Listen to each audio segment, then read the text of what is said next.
Hello friends, welcome to my YouTube channel. आज की कथा है गंगा जन्म की कथा।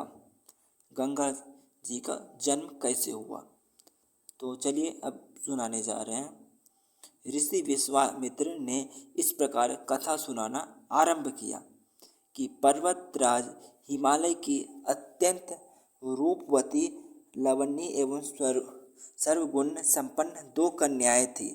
सुमेरु पर्वत की पुत्री मैना इन कन्याओं की माता थी।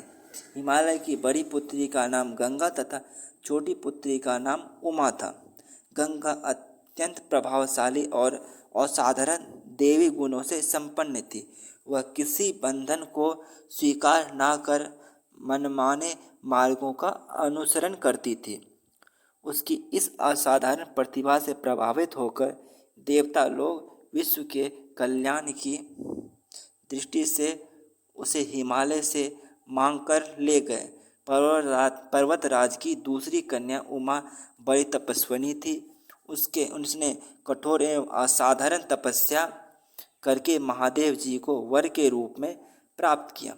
विश्वामित्र के इतना कहने पर राम जी ने कहा, भगवान, जब गंगा को देवता लोग सुरलोक ले गए तो वह पृथ्वी पर कैसे अवतरित हुई और गंगा को त्रिपथगा क्यों कहते हैं? इस पर ऋषि विश्वामित्र ने बताया, महादेव जी का विवाह तो उमा के साथ हो गया था, किंतु 100 वर्ष तक भी उनके किसी संतान की उत्पत्ति नहीं हुई। एक बार महादेव के मन में संतान उत्पन्न करने का विचार आया। जब उनके इस विचार की सूचना ब्रह्मा जी सहित देवताओं को मिली तो वे विचार करने लगे कि शिव जी के संतान के तेज को कौन संभाल सकेगा। उन्होंने अपनी इस शंका को शिव जी के सम्मुख प्रस्तुत किया।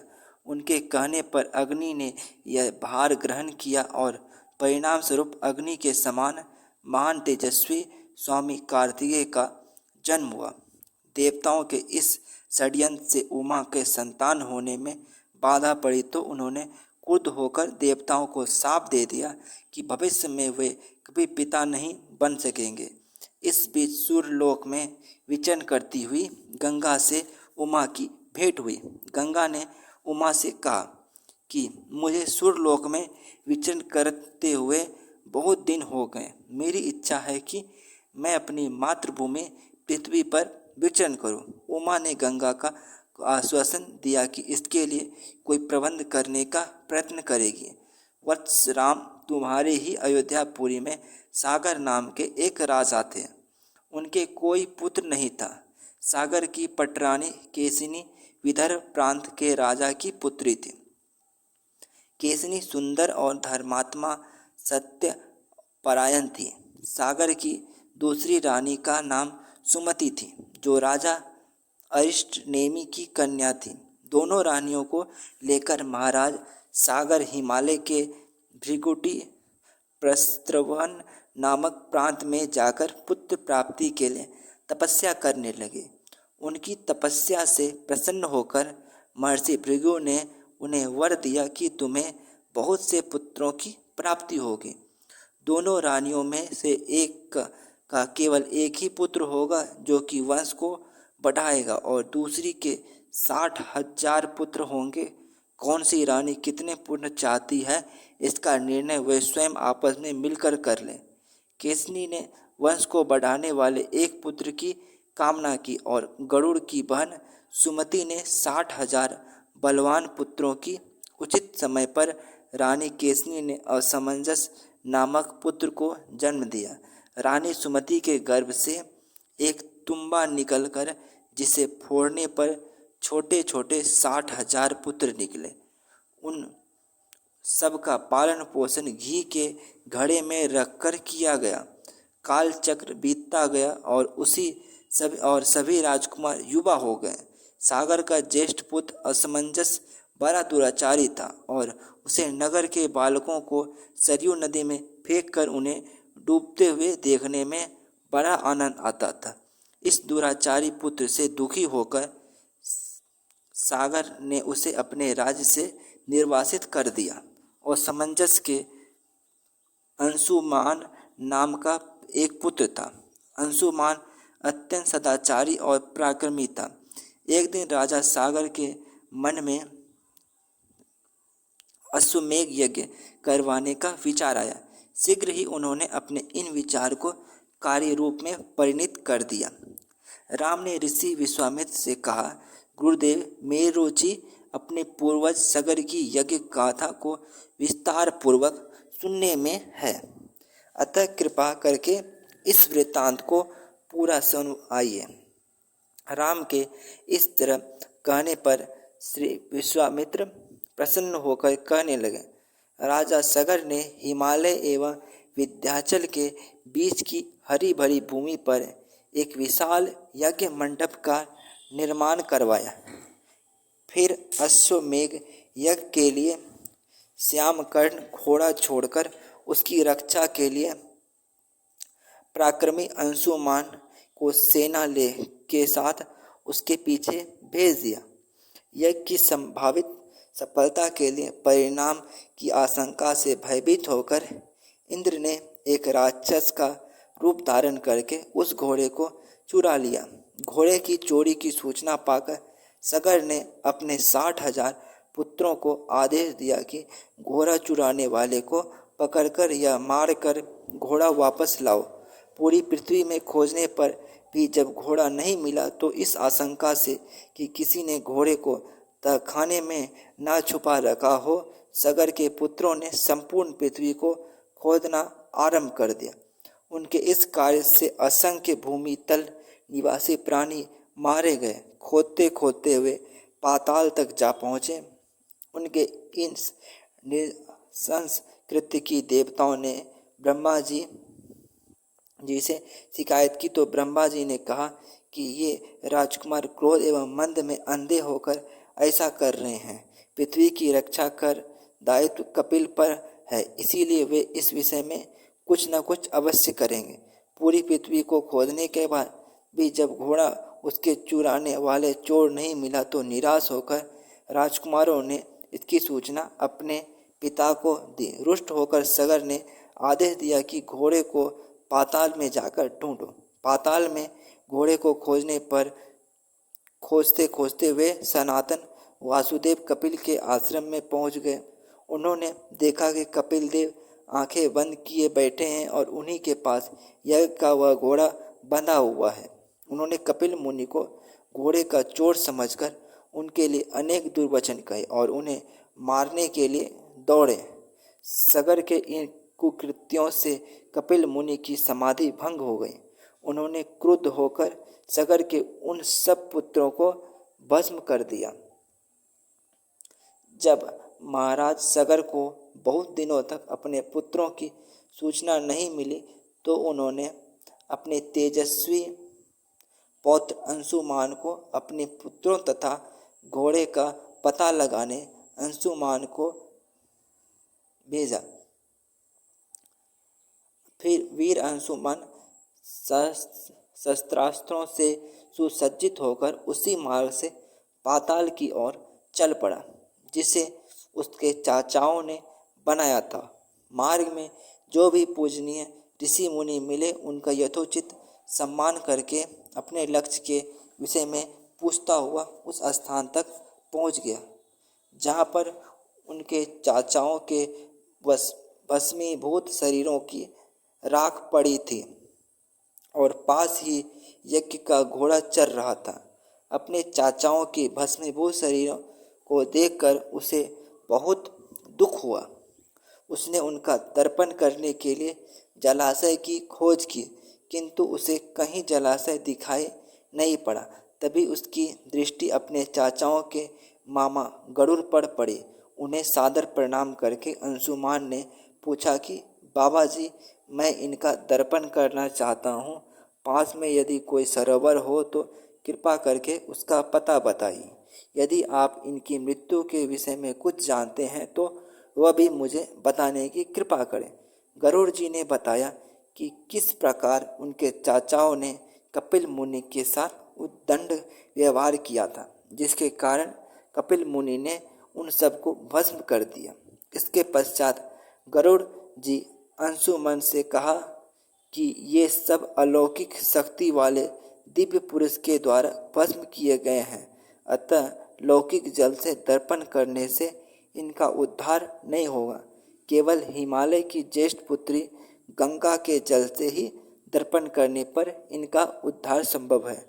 अब तुम घोड़े को लेकर वापस चले जाओ, जिससे कि तुम्हारे पितामह का यज्ञ पूर्ण हो सके।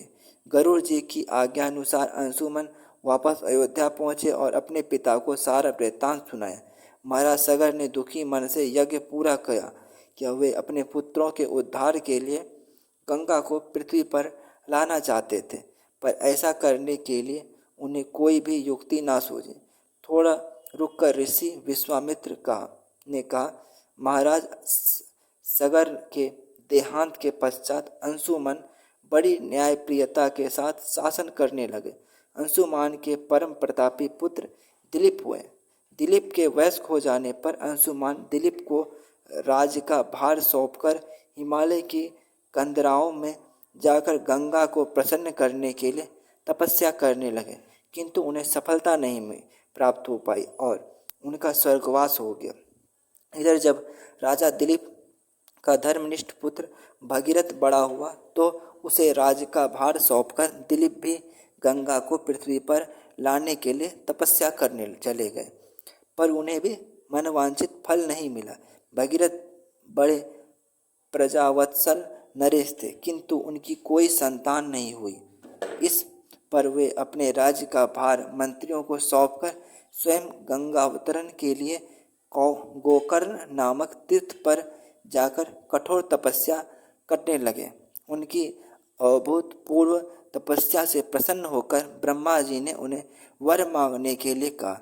भगीरथ ने ब्रह्मा जी से कहा, हे प्रभु, यदि आप मुझ पर प्रसन्न हैं तो मुझे यह वर दीजिए कि सगर के पुत्रों को मेरे प्रयत्नों से गंगा का जल प्राप्त हो, जिससे कि उनका उद्धार हो सके।